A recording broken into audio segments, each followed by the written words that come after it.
Les autorités de la transition, en partenariat avec la Fédération de Russie, envisagent de faire du secteur minier le moteur de l'économie et de la transformation structurelle de notre économie. En tous les cas, c'est l'ambition affichée par la délégation de haut niveau conduite par le ministre de l'économie et des finances qui nous revient d'une visite à Moscou. Parmi les ressources minières au centre de ce partenariat, le lithium, l'uranium ou encore le pétrole. Des actions sont en cours pour avancer rapidement dans la recherche de l'exploitation de ces ressources.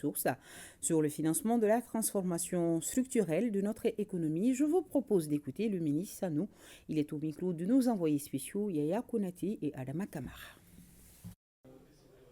Je voudrais dire que le sous-développement est un problème de financement. Donc il s'agissait pour nous de voir comment assurer le financement de la transformation structurelle de l'économie du Mali. Et pour assurer le financement, nous savons que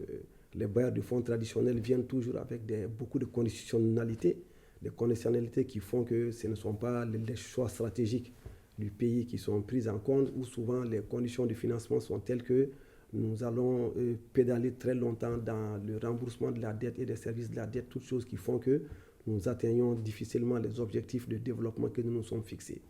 Donc notre orientation stratégique a été de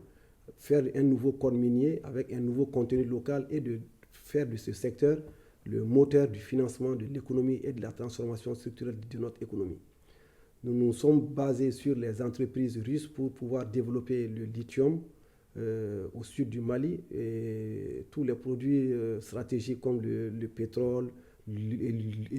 l'uranium que nous avons au nord du Mali. Donc tous ces produits, nous sommes en train de signer des accords de partenariat, de recherche et d'exploitation de ces richesses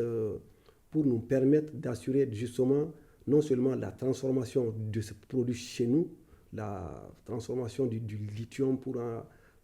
son enrichissement et pourquoi pas pour créer des unités de fabrique de batteries de lithium chez nous au lieu d'exporter les produits bruts parce que comme vous le savez, le code minier interdit déjà l'exportation des produits bruts du Mali. Donc il s'agit donc pour nous de suivre donc, l'évolution de ces accords qui sont signés. Aujourd'hui, nous pouvons nous réjouir aujourd'hui que par rapport au lithium, nous nous sommes entendus sur tous les aspects. La partie russe a envoyé une équipe au Mali qui a fait des survols de zone, qui a validé et confirmé le potentiel de lithium que nous avons. Et il s'agit tout simplement pour nous de signer des accords de partenariat parmi lesquels l'État du Mali va sortir globalement avec 49% ou 49,5% de ces sociétés de joint venture qui vont être créées pour donc l'exploitation de ces ressources.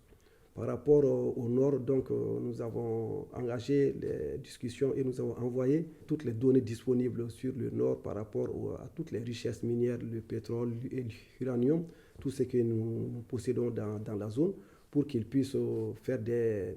intégrations de ces données et éventuellement envoyer des drones de télédétection et pourquoi pas se rendre sur le terrain avec l'accompagnement donc, de la partie malienne pour pouvoir donc avancer sur les recherches